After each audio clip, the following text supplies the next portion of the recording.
Nah, Yang saya disitu mau ada dingin ya. Salam siap. Oke, memulai perdebatan. Iyalah, kan udah diskusikan ini semua sebentar. Memulai perdebatan, memanggil P1 pemerintah. Prep juga ini. Yep, prep gitu. Oh iya prep ya. Memang Kira prep. kau bilang kasih Enggak dong. Enggak dong, udah semalaman loh. P1 pemerintah. Silakan. Oke. Maksudnya di grup. Iya. KMN bahas ini Mana speech-nya, Kak? tentang maritim dong ya. Di tengah speech. Ini ASEAN nih. Ada jenis di film drakor. Begini, saya bilang. Sumpah Kak, apa di? Apa sih? Apa di? Masuk ke Bali, bagus. Salah.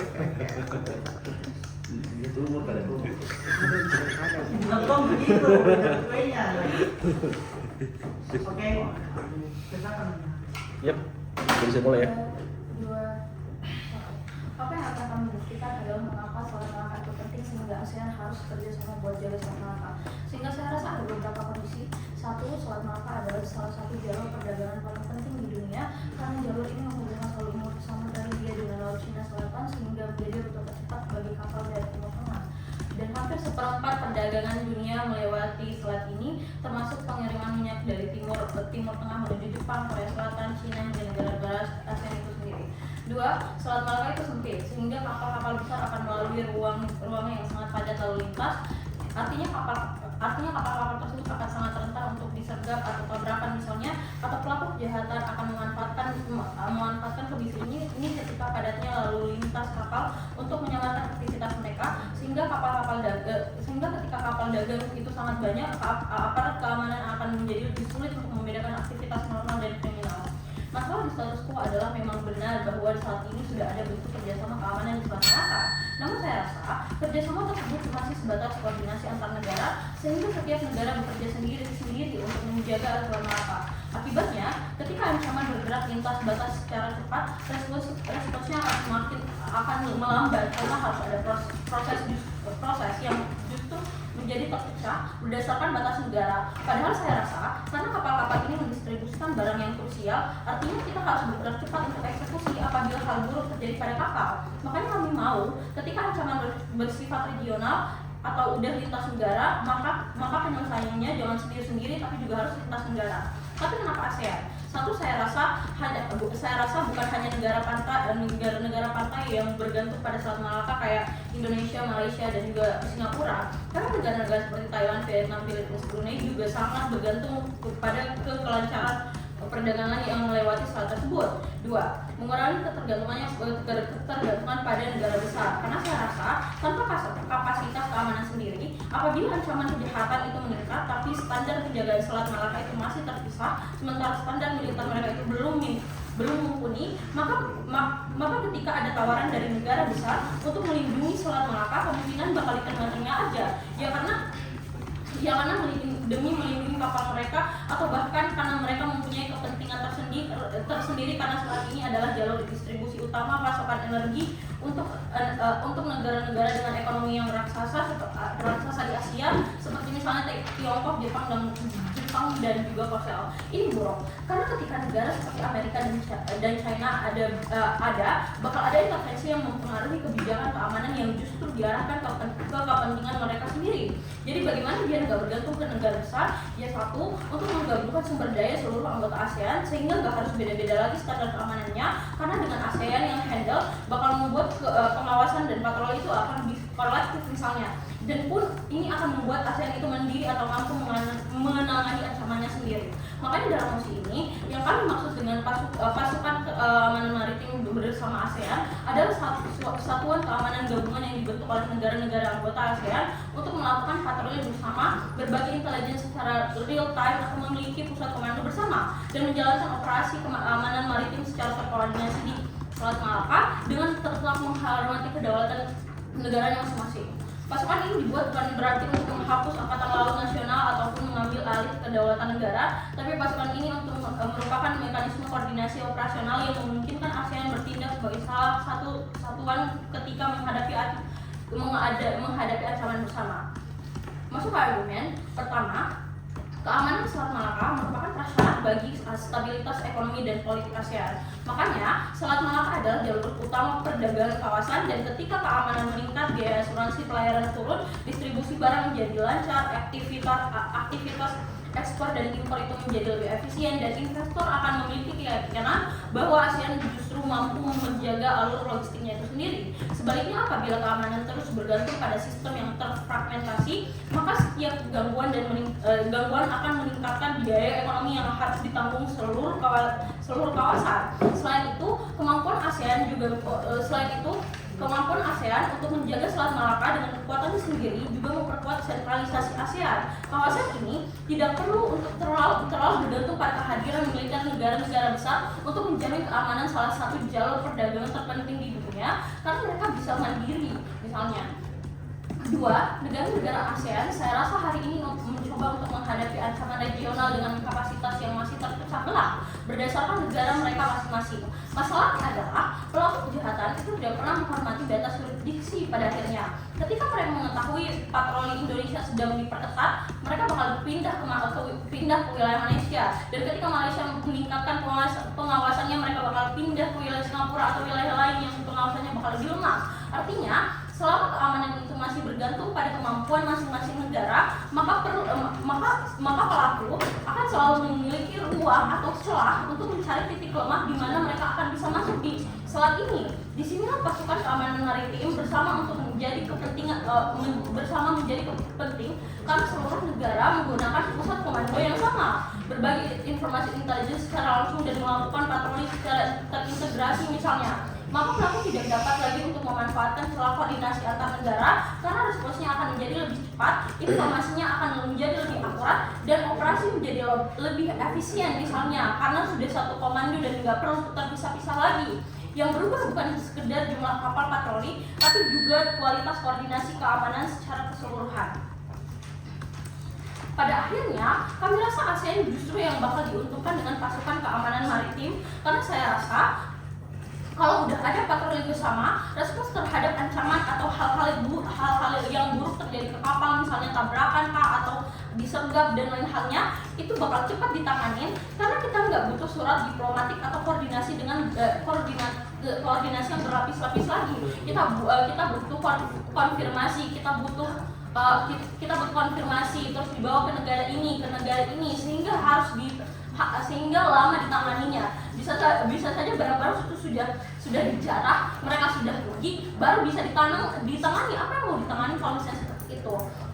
Yang justru ini membuat penyelamatan atau perbaikan kapal itu bakal semakin lama, yang bakal semakin merugi kepada mereka. Sedangkan dengan pasukan yang dibentuk ASEAN, karena sudah dibentuk komando sesuai kesepakatan, mereka bakal membuat keputusan hingga akhirnya lebih cepat keputusannya keluar dan lebih cepat untuk dieksekusi. Pada akhirnya distribusi akan menjadi lebih aman kalau misalnya ASEAN yang handle, karena pada akhirnya ini untuk kepentingan mereka sendiri.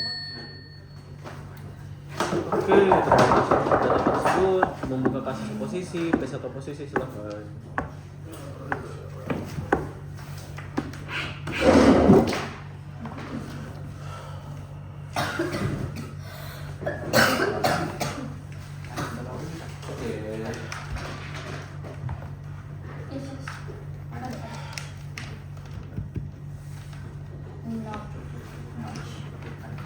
Oke, jadi Bapak dan Ibu dan Majelis sekalian, perlu diperhatikan ada beberapa hal yang akan saya respon dari tim pro terlebih dahulu. Yang pertama, tim pro itu selalu mengatakan bahwa selat kali itu bisa merupakan sebuah ancaman. Mereka tuh berilusi bahwa tidak ada pasukan yang bisa menjaga atau menyelesaikan permasalahan tersebut.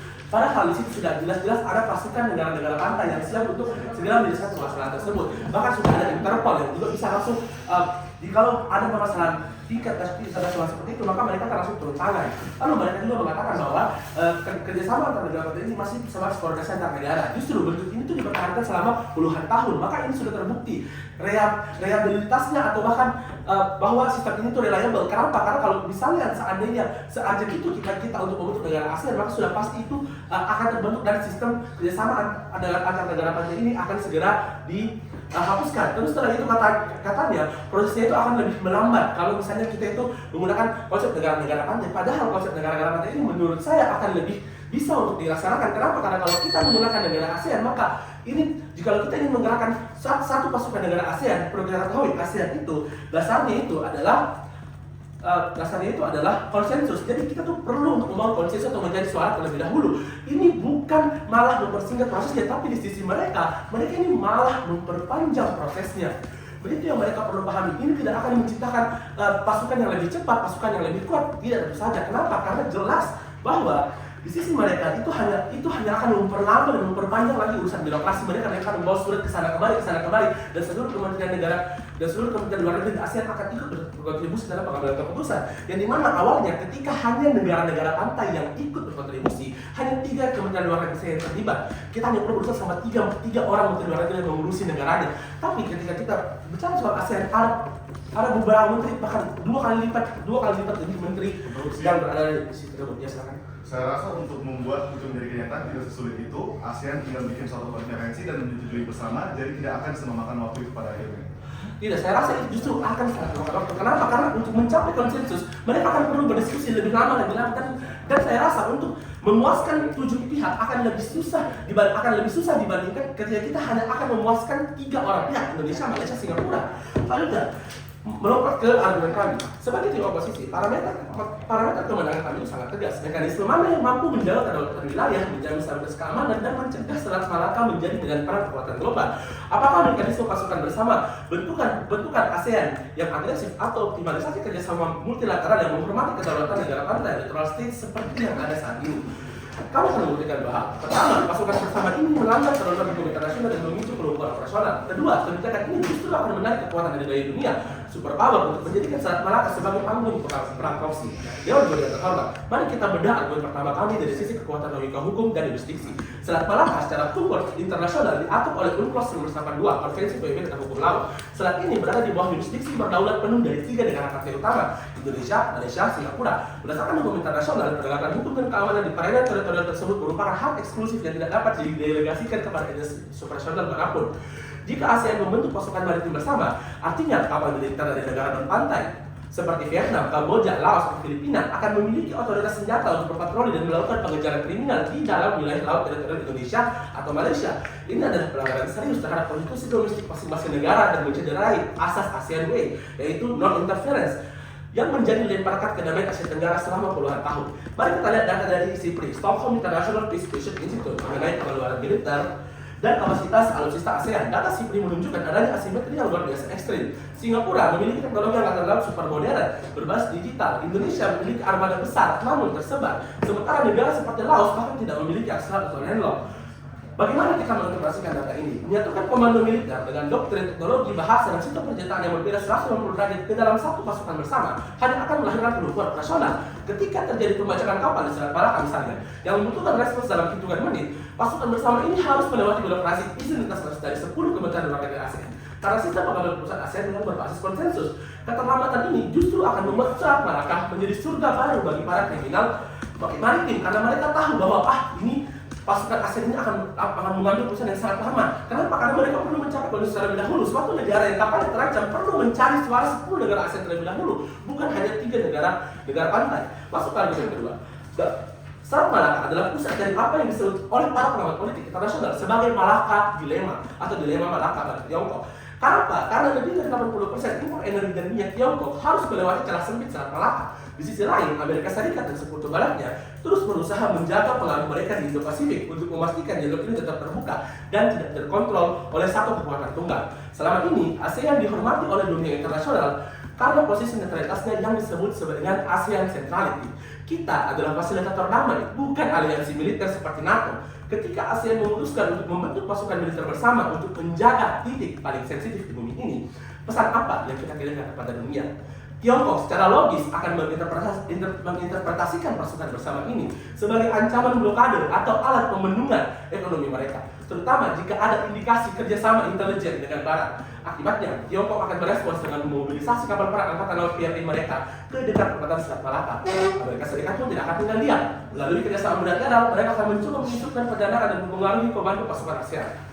Ini adalah salah satu skenario yang dapat terjadi jikalau hal tersebut diwujudkan. Dampak yang kami sangat mengerikan. Proposal Coba tidak membersihkan Selat Malaka dari ancaman kriminal, melainkan meningkatkan status saat ini dari jalur perdagangan menjadi medan perang senjata nuklir dua raksasa di dunia. Kenapa? Karena jikalau ASEAN tiba-tiba saja membentuk suatu pasukan bergabungan untuk menjaga Selat Malaka, maka ini tuh akan memantik reaksi dari negara lain. Sama seperti kita misalnya ada satu negara yang mengembangkan senjata nuklir, maka negara-negara di sekitarnya juga akan ikut terpantik untuk mengembangkan hal yang sama. Karena setiap negara pasti akan trauma dan takut bahwa mereka itu akan menjadi target serangan selanjutnya. Maka dari itu Dewan Juri yang terhormat, ketika mekanisme tiga negara pantai ini dirasa berhasil, maka saya rasa ini adalah mekanisme yang sudah seharusnya tetap dipertahankan. Kenapa? Karena kita mengacu pada realitas data real. Sejak tahun 2004, negara-negara pantai telah sukses menjalankan MSP, Malacca Straits Patrol, yang terdiri dari patroli laut terkoordinasi dan pengawasan udara Eye in the Sky antara Indonesia, Malaysia, dan Singapura. Maka dari itu sebenarnya, jikalau tidak ada urgensi, baiknya kita tidak memantik konflik regional di antara ASEAN dengan negara-negara besar proksi global di mata dunia hanya atas dasar bahwa Selat Malaka itu berbahaya, bahwa kita itu perlu pasukan yang lebih efisien, di mana sebenarnya dalam kasus mereka pasukannya sama sekali tidak efisien. Karena justru ini akan merugikan ASEAN sendiri, karena akan membuat proses birokrasi, proses diskusi untuk mencapai konsensus yang lebih lama. Untuk itu kami bangga menentang mosi ini. Terima kasih. Terima kasih pidato tersebut. Melanjutkan kasus pemerintah, kedua pemerintah selesai.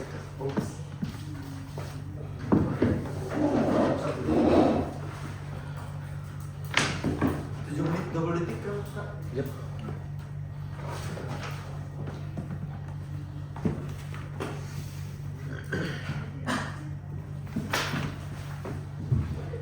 Mulai perdebatan dalam 3, 2, 1. Maksud kita kali ini yaitu Dewan ini sebagai ASEAN akan membentuk pasukan keamanan maritim bersama untuk menjaga Selat Malaka. Saya akan melakukan beberapa sanggahan terhadap pembicaraan pertama dari tim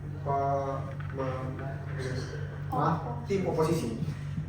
Tim oposisi mengatakan bahwa jika kita sebagai Dewan ASEAN membentuk pasukan keamanan maritim bersama untuk menjaga Selat Malaka, akan terjadi yang namanya pelanggaran wilayah kedaulatan masing-masing. Oleh karena itulah kita ini sebagai ASEAN, artinya tentu saja akan ada yang namanya konsensus. Konsensus artinya apa? Persetujuan di antara negara-negara ASEAN. Jadi tidak akan ada yang namanya terjadi pelanggaran wilayah kedaulatan. Pelanggaran wilayah kedaulatan hanya akan terjadi jika terjadi pertentangan persetujuan. Seperti kalau saya mau serang negara lainnya, saya datangkan kapal ke sana tanpa persetujuan. Nah, itu baru namanya pelanggaran wilayah kedaulatan. Tapi kalau sebagai Dewan ini sebagai negara ASEAN, sebagai ASEAN, maka tentunya ada yang namanya konsensus bersama. Jadi ini tidak masuk pelanggaran wilayah kedaulatan seperti yang mereka katakan. Kedua, mereka mengatakan bahwa kita itu tidak bisa disatukan untuk membentuk pasukan keamanan karena berbeda wilayah, beda doktrin militer. Karena beda doktrin militer, beda wilayah. Oleh karena itulah sebenarnya maka diperlukan suatu badan koordinasi. Dibutuhkan suatu badan koordinasi sehingga bisa mengatasi perbedaan wilayah yang jauh, beda doktrin militer dan lain sebagainya. Nah, kita harus sadar seperti yang dikatakan oleh pembicara pertama dari tim saya. Dia telah menjelaskan apa sebenarnya musi ini, kenapa musi ini muncul. Musi ini muncul karena apa? Karena sejak awal Indonesia, Malaysia, Singapura itu sudah punya angkatan laut masing-masing. Tapi apa yang menjadikan musi ini muncul? Karena menurut kami asumsi dari tim kontra salah, karena mereka melihat persoalan ini hanya dari sisi kepemilikan aparat keamanan dan wilayah, bukan dari bagaimana sistem keamanan tersebut bekerja. Oke, ancaman di Selat Malaka Dewan Juri ini bersifat lintas batasan negara. Pembajakan, penyelundupan narkotika, perdagangan manusia, hingga kejahatan terorganisasi tidak berhenti ketika memasuki wilayah negara lain. Justru pelaku memanfaatkan perbedaan yurisdiksi dan lambatnya koordinasi antar negara. Kenapa koordinasi antar negara lambat? Karena tidak ada sebuah badan keamanan yang bisa mengkoordinasi hal tersebut. Oleh karena itu dibutuhkan sebuah solusi yang konkret untuk bukan hanya sekedar menambah jumlah kapal patroli, tapi membangun sebuah mekanisme keamanan yang mampu bekerja secara kolektif. Pada pidato ini saya akan membuktikan dua hal. Pertama, pasukan keamanan maritim bersama akan meningkatkan efektivitas penegakan hukum terhadap kejahatan lintas negara. Kedua, kebijakan ini akan menjamin keamanan jalur perdagangan sehingga memperkuat stabilitas ekonomi dan meningkatkan yang juga namanya kredibilitas dan integritas negara ASEAN. Masuk ke argumen saya. Dewan Juri yang kami hormati, inti persoalan di Selat Malaka ini bukanlah kurangnya aparat keamanan, tetapi lemahnya koordinasi yang menyebabkan musik ini muncul. Ketika ancaman bergerak melintasi batas negara, tim oposisi mungkin beranggapan tidak perlu ada badan seperti ini karena repot. Mereka sudah mempunyai militer tiap negara untuk jaga wilayahnya sendiri. Namun mereka lupa bahwa pelaku kejahatan tidak bekerja berdasarkan batas administratif. Tidak ada batas administratif di kepala mereka. Mereka bergerak mengikuti apa? Mengikuti peluang, itu satu. Dua, berpindah dari satu wilayah ke wilayah lain untuk memanfaatkan lambatnya koordinasi antar otoritas. Ini terjadi karena apa? Tidak ada sebuah badan keamanan yang melindungi hal tersebut. Berdasarkan recap Annual Report 2025, kawasan Selat Malaka dan Selat Singapura masih menjadi salah satu wilayah dengan insiden perompakan dan perampokan terhadap kapal yang paling tinggi di Asia. Hal ini menunjukkan bahwa ancaman tersebut sampai sekarang masih nyata. Coba, mereka tadi minta bahwasanya kita tetap harus menghormati batas-batas negara. Tapi sampai sekarang, buktinya kasus perompakan masih banyak terjadi di kawasan Asia.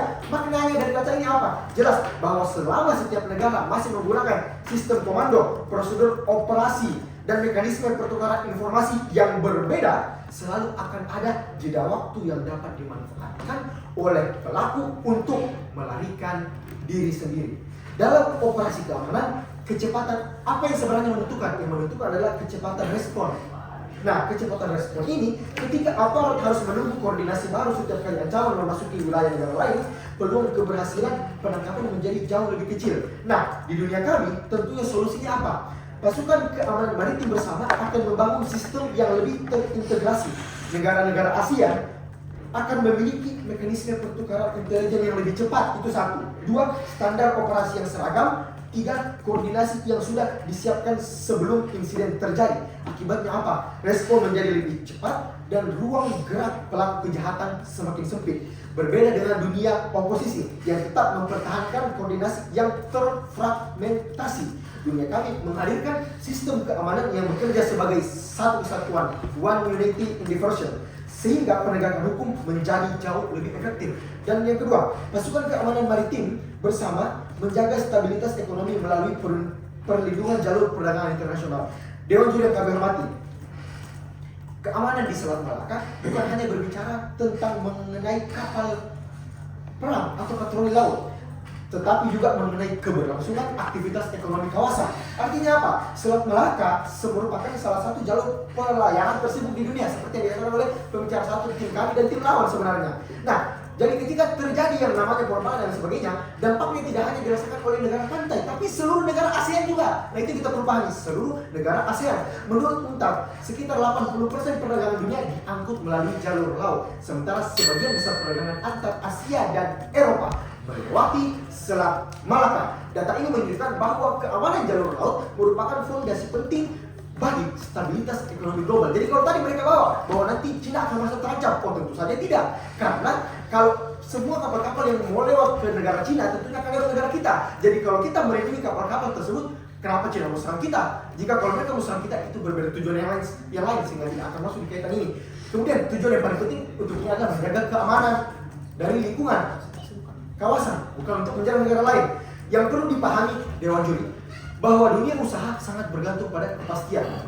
Ketika risiko pembajakan atau penyelundupan meningkat, perusahaan pelayaran harus mengeluarkan biaya tambahan untuk apa? Asuransi, pengamanan, bahkan mengubah rute pelayaran. Biaya tersebut pada akhirnya meningkatkan harga barang yang diterima masyarakat. Artinya apa? Gangguan keamanan di laut akan menghasilkan efek berantai terhadap satu, biaya logistik, dua, perdagangan, tiga, hingga pertumbuhan domestik ekonomi dunia bahkan negara-negara ASEAN.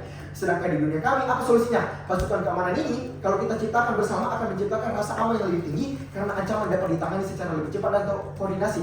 Kepastian keamanan ini meningkatkan kepercayaan. Sebaliknya di dunia oposisi, keamanan masih bergantung pada koordinasi yang bersifat terbatas sehingga risiko gangguan tetap lebih besar. Sekian dari kami. Terima kasih. Video kontra silakan.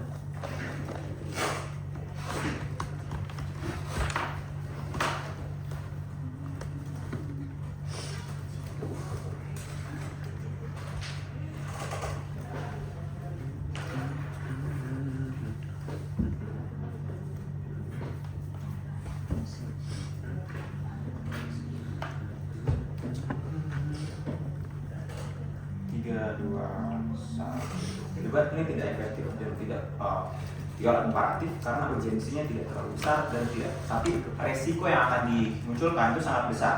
Satu, urgensi yang muncul dari oposisi yaitu koordinasi. Kalau urgensinya adalah pelaku pencurian dan juga pencari kargo dan lain sebagainya, ada lima respon yang saya lakukan. Satu, polisi militer maritim internasional, ada Interpol untuk menjaga sesuai hukum internasional yang menjaga Selat Malaka dan lain sebagainya. Tapi dua, udah diatur dalam aturan Interpol tersendiri dan ada hakimnya dan juga ada ICC dan lain sebagainya, beda urusan. Tapi C, untuk kapal besar dan lain sebagainya, ada juga member pertahanan sendiri yang di-hire di dalamnya sehingga mereka bisa melindungi diri sendiri.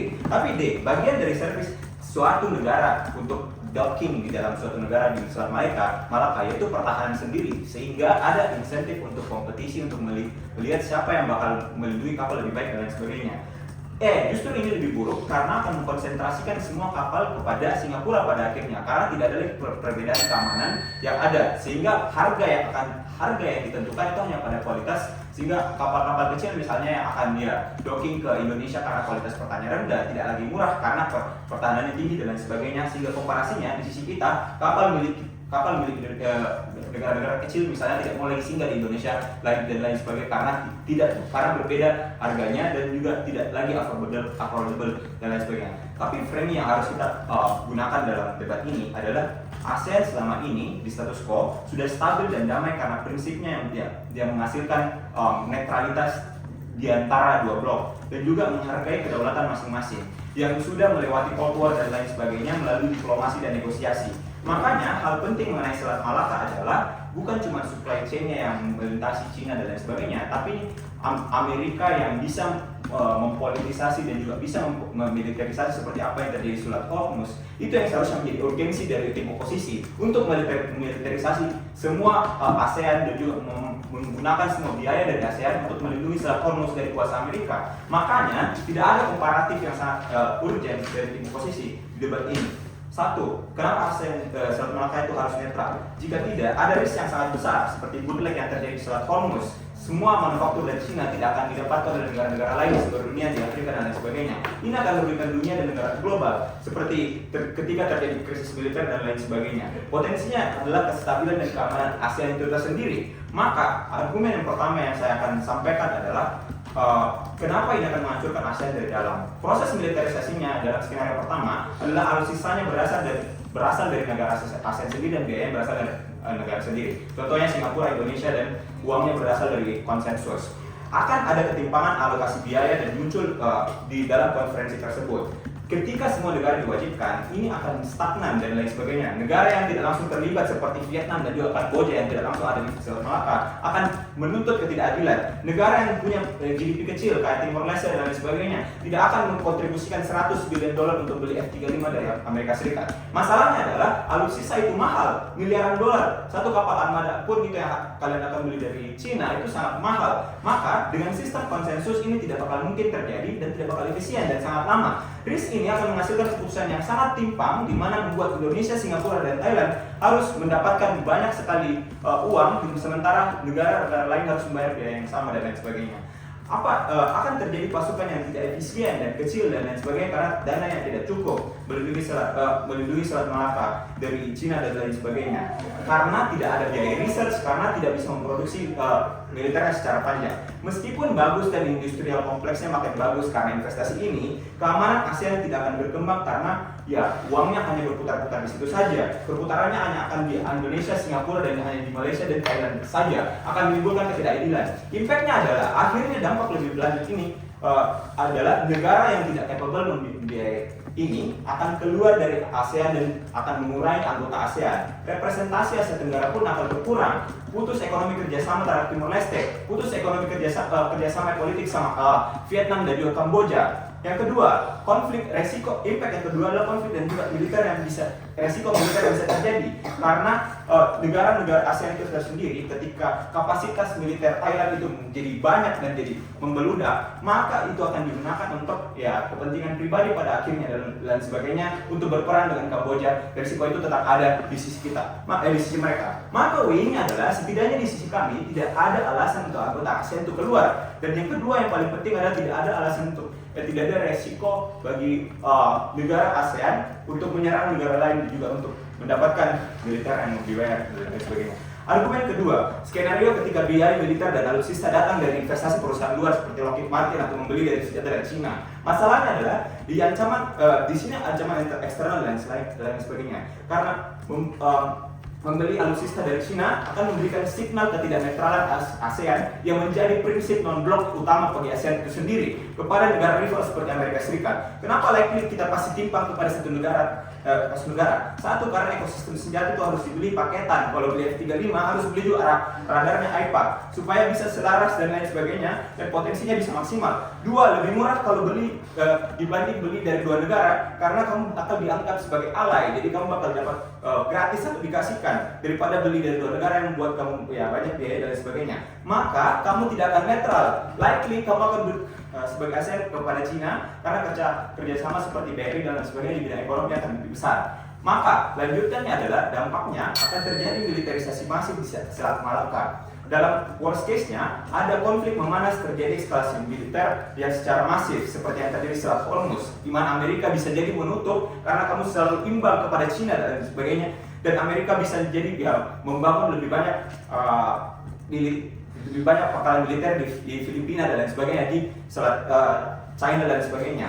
Makanya barang-barang yang dari USA akan lebih mahal masuk ke ASEAN dan juga barang-barang dari Cina tidak akan keluar kepada seluruh dunia. Makanya semua economic benefit yang ada di ASEAN tidak akan berputar. Tapi limbeknya adalah ketidaknetralan dan melanjutkan resiko peperangan seperti kehancuran infrastruktur yang ada di infrastruktur maritim yang ada di Singapura, kehancuran infrastruktur maritim yang ada di Indonesia itu tidak ada di sisi kami. Karena komparasinya adalah tidak ada intervensi militer yang terjadi di sisi kami, karena dari awal tidak perlu kekuatan blok lain untuk melakukan perimbangan kekuatan di Selat Malaka, maka kestabilan politik dan ekonomi akan lebih tinggi di sisi kami menang. Baik, terima kasih sudah tersebut. Menutup substansi Pro, P3 Pro silakan.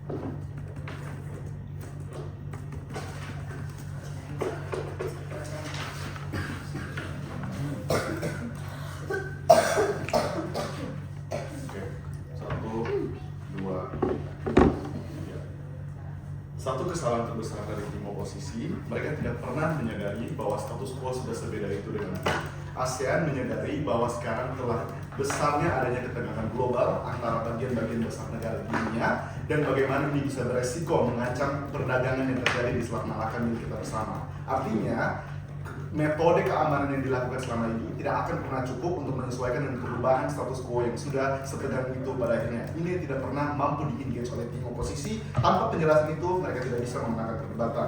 Satu, independent rebuttal, sanggahan independen dari saya, yaitu terkait konsensus yang menjadi argumen utama nuans dari tim oposisi. Dua respon. A, saya rasa konsensus tidak akan sekompleks itu Dewan Juri. Ini akan mudah. Ini tidak seperti apa, tinggal mengadakan adanya konferensi dengan mengambil perwakilan negara masing-masing dari yang ada dari negara Asia Tenggara tersebut. Contohnya, tidak harus seribet untuk mengundang presiden, tapi bisa diplomat lulusan HI Unhas misalnya untuk datang ke dalam konferensi ASEAN yang bisa mewakili keputusan dari keputusan dari ASEAN untuk melakukan keamanan yang lebih besar. Tapi B, kenapa cenderung untuk adanya konsensus antara negara? Simple, kepentingan bersamanya jelas. Adanya kepentingan ekonomi dan keamanan untuk membuat perdagangan itu tetap berjalan dengan lancar di Selat Malaka. Namun kedua, di akhirnya tidak ada alasan untuk mereka menolak ketika benefitnya itu jelas untuk setiap negara yang ada di Asia Tenggara itu sendiri. Artinya seluruh argumentasi konsensus saya rasa sudah jatuh. Sebelum ke kelas, silakan Joy. kamu benefit utama kamu adalah koordinasi yang cepat, maka konsensus adalah argumen yang tepat untuk merespon tepat terhadap itu. Saya rasa koordinasinya juga akan mudah. Ketika Anda sudah memiliki konsensus, saya rasa mobilisasinya juga akan mudah. Setiap negara punya kesadaran untuk mengizinkan negara lain lewat di wilayah mereka, misalnya pembangunan badan militer di daerah negara-negara pantai dan sebagainya. Artinya manifestasinya juga tidak akan memperkompleks proses dari keamanan militer tersebut. Akhirnya masuk pada poin pertentangan kelas 1 terkait mana kepentingan ASEAN apa yang lebih kepentingan ASEAN yang lebih diprioritaskan. Tim pemerintah, tim saya, jelas datang dengan perdebatan ini dengan kepentingan ASEAN itu adalah A, kepentingan ekonomi bersama di negara Asia Tenggara, B, keamanan negara-negara karena prasyarat untuk perdagangan tetap berjalan lancar dan berlangsung adalah keamanan dari setiap negara. Namun kedua, Selat Melaka itu penting karena berdampak pada ekonomi, B, banyak yang melalui ini di setiap harinya, di setiap masanya. Namun C, untuk mempertebal argumentasi dari tim saya, kenapa memang seurgent itu di status quo untuk adanya pembentukan badan yang baru? Sesimpel karena semakin banyak orang-orang atau negara lain, bahkan dari Eropa, harus melewati Selat Malaka karena adanya ketegangan global di status quo. Contohnya apa? Negara-negara seperti Rusia misalnya, atau negara-negara seperti Amerika yang tidak lagi melewati Selat Hormuz, negara-negara Eropa yang tidak berani melewati Laut Amerika misalnya, karena mereka punya ketegangan tertentu terhadap negara tersebut. Artinya, lebih banyak intensitas kapal-kapal yang harus melewati Selat Malaka, membuat semakin besar juga celah untuk cenderungnya terjadi kegagalan atau kurangnya pengawasan terhadap kapal yang bisa melewati ASEAN Selat Malaka pada akhirnya. Artinya apa yang dibawakan oleh oposisi pada kelas ini? Satu, mereka menyatakan ini tidak perlu karena sudah ada Interpol, negara-negara pantai sudah menjaga dan sebagainya. 3 respon. A, sekali lagi saya rasa ini tidak cukup, status quo sudah berbeda. Interpol sekarang sibuk urus konflik antar Iran, sibuk menjaga Palestina misalnya, sibuk melihat banyak sekali ketegangan global yang harus diperhatikan lebih besar dibanding Selat Malaka yang tidak seurgent itu karena hanya untuk kepentingan ekonomi saja. Kedua, dampak kegagalannya, kalaupun misalnya Interpol itu dibiarkan sebagai satu-satunya keamanan dari Selat Malaka, saya rasa ini akan menciptakan kerugian kolektif ketika mereka harus mengalami kerugian dari banyaknya negara-negara yang melalui Selat Malaka dan melakukan perdagangan ilegal, dan jadinya hanya negara-negara pantai yang disalahkan saja terkait kegagalan tersebut. Artinya ini yang menciptakan justru konflik internal antar ASEAN yang menjadi concern utama dari oposisi yang justru terjadi di sisi mereka pada akhirnya. Namun yang kedua, mereka membawakan soal kebijakan lama ASEAN yang bertolak belakang dengan adanya pembangunan badan militer ini. Saya rasa A, mekanismenya jelas. Pada akhirnya tidak akan terjadi ketidakseimbangan atau beban besar terhadap negara-negara kecil seperti Laos untuk memberikan militer karena proporsinya akan jelas Dewan Juri tergantung kemampuan militer dan negara itu masing-masing. Jadi sebisa Singapura yang menjadi paling besar untuk terlibat dalam keamanannya, Laos tidak akan dibebankan sebesar itu karena kemampuan mereka sesimpel berbeda dibanding negara lain. Tapi B, mobilisasinya juga akan mudah karena sudah ada persetujuan seperti yang saya bilang di jawaban interupsi saya tadi. Yang ketiga, reaksi negara dunia akan menjadi ketegangan global yang membuat ASEAN menjadi musuh. A, saya rasa ini terlalu buruk kasusnya Dewan Juri. Kita tidak melancarkan serangan apapun, kita tidak membuat ancaman terhadap negara lain, tidak akan adanya ketegangan global yang tercipta. Namun B, justru kita hanya melindungi wilayah kita sendiri sebagai ASEAN, di mana dari awal ini merupakan hak kita sendiri untuk melindungi, bukan bentuk perebutan wilayah. Bagaimana penimbangan pertentangan ini? Saat kebenangan diberikan kepada tim yang bisa memberikan kepentingan ASEAN mana yang lebih dipenuhi. Kita memenangkan karena A, kita menjamin keamanan dari setiap negara di Asia Tenggara sebagai bentuk keinginan dari ASEAN, karena itulah prasyarat untuk perdagangan tetap berlanjut. Tapi B, perdagangan dan keuntungan ekonomi akan terpusat pada kita karena tidak ada lagi adanya perdagangan ilegal, hal tersebut bisa dicegah, keamanan juga pada akhirnya terpenuhi dan tidak ada kerugian terhadap negara Asia Tenggara, kepentingan ASEAN dipenuhi. Pertentangan yang kedua terkait jangka panjangnya. Tim kami jelas, di sisi kami ketika jangka panjang tidak adanya badan militer, satu, kecenderungan perdagangan ilegal, di mana A, ASEAN tidak akan mendapatkan benefit langsung dari perdagangan yang ada di Selat Malaka karena banyaknya perdagangan ilegal dari kapal-kapal yang melewati tanpa izin atau tidak dapat diidentifikasi. Tapi B, minim transparansi harga, jadi walaupun kita mendapatkan benefit ekonomi, tidak akan semaksimal itu karena tidak mampu mengawasi secara maksimal terhadap kapal-kapal yang lewat misalnya. Kedua, kecenderungan ancaman keamanan, di mana kapal-kapal asing tidak bisa teridentifikasi, pada akhirnya menjadi di luar kontrol kita yang bisa menyebabkan adanya ancaman-ancaman keamanan seperti illegal fishing, perebutan wilayah, dan sebagainya. Namun apa yang dibawakan oleh oposisi? Satu, akan ada kompetisi semisal karena harga docking di Indo mahal, Singapura yang jadi tempat utama. A, saya rasa ini tidak cenderung karena keamanan diterapkan secara merata, jadi setiap negara atau keamanan di setiap daerah negara pantai itu tetap semuanya rata, jadi tidak ada akan negara negara yang lebih diprioritaskan untuk didatangi. Tapi B, walaupun ya tetap keuntungannya akan kolektif karena kita masih satu kesatuan sebagai negara Asia Tenggara. Jadi keuntungan Singapura juga keuntungan Indonesia pada akhirnya ketika melakukan perdagangan satu sama lain. Kedua, mereka membawa bahwa kita akan berpihak ke salah satu sisi kayak Cina untuk membeli keamanan. Jadi akhirnya ASEAN akan perang. Saya rasa ini kasus terburuk yang datang dari mereka dan tidak cenderung karena kita tidak seperlu itu untuk membeli keamanan dari luar negeri. Sesimpel karena kita memanfaatkan sumber daya militer yang ada saja di ASEAN dan tidak perlu terlalu misalnya fokus dan investasi sebesar itu karena kita sudah punya yang cukup. Tapi yang kedua, ini cenderung karena kita punya kepentingan ekonomi sebagai ASEAN, ya kita cenderung untuk hemat juga dan tidak mengeluarkan investasi yang terlalu besar untuk membeli dari negara-negara luar. Kita menangkan perdebatan kali ini karena kita berhasil menjelaskan kenapa ini sejarah dan kepentingan ASEAN dan jangka panjangnya menguntungkan ASEAN secara keamanan dan ekonomi. Terima kasih. Oke, masuk sampai yuk. Detik 8 bro. Ada reply ini kak? Ada. Terima kasih ya.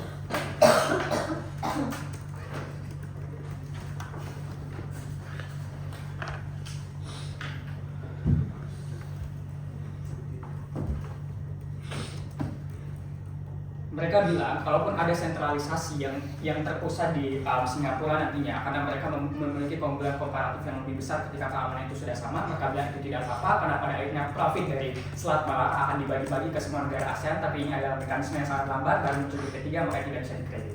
Tapi yang kedua, semua benefit mereka soal mereka akan mengamankan ASEAN dari sektor ekonomi dan keamanan akan kami bantahkan nantinya karena akan banyak sekali backlash yang akan bahkan menambah permasalahan konflik horizontal yang akan terjadi sesama negara ASEAN yang akan kami jelaskan lebih lanjut nanti. Tapi pertama, mereka bahas tentang ya saya rasa Kaji sudah jelaskan bahwa urgensi mereka sangat amat tidak urgent dan sudah dijelaskan dalam 5 lapisan respon. Tapi saya tetap akan merespon beberapa kasus mereka seperti mereka yang bahas tentang kecepatan respon sebagai bentuk ketika ada ancaman keamanan. Kami rasa bahwa pada akhirnya tetap kecepatan respon tidak terjadi karena harus melewati konsensus dari semua negara. Misalnya kapal USA masuk ke Malaysia yang merasa bahwa keamanan nasional terganggu, mereka mau mengejar langsung kapal asing yang masuk ke dalam negara mereka karena insentifnya adalah untuk pertahanan nasional Malaysia. Ada tekanan domestik langsung yang membuat militer dari Malaysia akan mau langsung mengejar kapal-kapal asing tersebut. Tapi di mereka ketika ini harus diserahkan ke ASEAN, harus ada diskusi dulu yang melewati konsen dari semua negara. Bisa dan mayoritas, misalnya ada Filipina dan Vietnam yang lagi bagus-bagusnya kerjasamanya dengan USA. Mereka pertimbangkan bagaimana kalau kita langsung mengejar mereka dan langsung menenggelamkan kapal asing USA, akan ada konflik dengan USA. Bantuan dari USA ke negara-negara mereka akan menjadi bermasalah dan lain sebagainya. Artinya konsensusnya harus menjadi lama karena interest dari setiap negara-negara yang ada di ASEAN terhadap kerjasama mereka dengan negara USA atau negara-negara lain yang nantinya akan terlibat berbeda-beda sehingga penyelesaiannya akan lebih lama. Walaupun exactly akan ada penyelesaian di mereka, tapi kan butuh waktu yang lebih lama pada akhirnya. Padahal yang kena itu negara Malaysia, makanya pada akhirnya Malaysia juga menjadi punya insentif besar untuk memberikan tekanan yang besar-besaran kepada negara-negara yang setuju untuk tidak langsung mengejar kapal-kapal asing dari USA sehingga konflik atau ketegangan horizontal akan lebih likely untuk terjadi di mereka. Tapi yang selanjutnya, lagi-lagi tentang konsensus, mereka bilang bahwa ujung-ujungnya semua negara akan tunduk karena mekanisme yang baru di bawah layar. Mereka bilang bahwa akan ada satu komando dan semua negara pada akhirnya akan tunduk karena mereka rasa ya sudah semua akan tunduk karena benefitnya itu jelas. Kami rasa respon pertama, tidak semua benefitnya jelas ke semua negara. Contoh tadi Malaysia, makanya itu backlash dan tidak selalu seperti itu.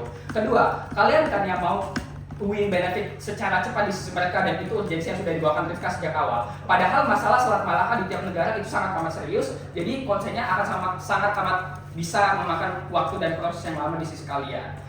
Karena harus melewati konsensus dari banyak negara. Selanjutnya Dewan Agama. Kami rasa bahwa penimbangannya adalah ya. Saya rasa walaupun harus meminta konsensus itu akan di-ACC lebih cepat. Sesimpel karena ini tidak langsung secara kita memberikan serangan kepada negara US misalnya sebagai Filipina dan Singapura, tapi sebagai bentuk pengawasan saja. Jadi tidak ada tekanan global yang begitu parah. Kasus Anda terlalu buruk. Interest setiap negara itu sangat lama beda karena bahkan ada konflik horizontal yang terjadi dalam negara ASEAN itu sendiri, misalnya Laos dan Thailand yang saat ini lagi konflik dinginnya. Jadi kamu nggak bisa tiba-tiba kayak diskursusnya akan cepat, mereka akan langsung ACC dan lain sebagainya, karena bahkan di status quo sudah ada beberapa negara-negara ASEAN yang mengalami perang dingin dan lain sebagainya. Tapi penimbangan yang pertama adalah tentang stabilitas dan keamanan yang mereka terus tawarkan. Kami akan jawab kenapa stabilitas itu akan terjadi di sisi kita dan kenapa keamanan yang sangat amat mereka mau menangkan itu juga tidak aman-aman banget sebenarnya di sisi mereka. Pertama, mereka bilang bahwa keamanan di sisi mereka akan terjadi karena akan ada banyak negara, banyak kapal patroli, banyak alutsista dan lain sebagainya. Tapi prasyarat di sisi pro adalah semua negara menjadi punya hak untuk bertanggung jawab melindungi dan buat kebijakan untuk Selat Malaka. Artinya negara-negara yang punya kepentingan politik, negara dengan karakteristik bahwa setiap negara yang ada di ASEAN punya kepentingan politik mereka masing-masing, akan ada resiko sengketa komando, tumpang tindih. Misal ada operasi di wilayah Indonesia, komandonya siapa? Kalau ada misalnya kapal ASEAN masuk ke Indonesia, apakah dari Indonesia atau ASEAN? Kalau ASEAN ini bisa beda. Kalau saya itu dari ASEAN, ini sangat amat bisa beda dengan kepentingan nasional dari negara Indonesia itu sejak awal. Jadi kami rasa bahwa kalaupun klaim mereka adalah bisa satu komando, tapi sistem akan mengkomandoi banyak negara yang tunduk juga pada hukum nasional mereka masing-masing. Tapi kalaupun regulasinya adalah mereka harus tunduk, artinya negara-negara sejak awal harus trade off kewenangan dan kedaulatan mereka ke ASEAN. Dan ini sangat amat tidak sesuai dengan prinsip kedaulatan yang selalu diagung-agungkan untuk dijaga oleh ASEAN sejak awal, yaitu prinsip kedaulatan.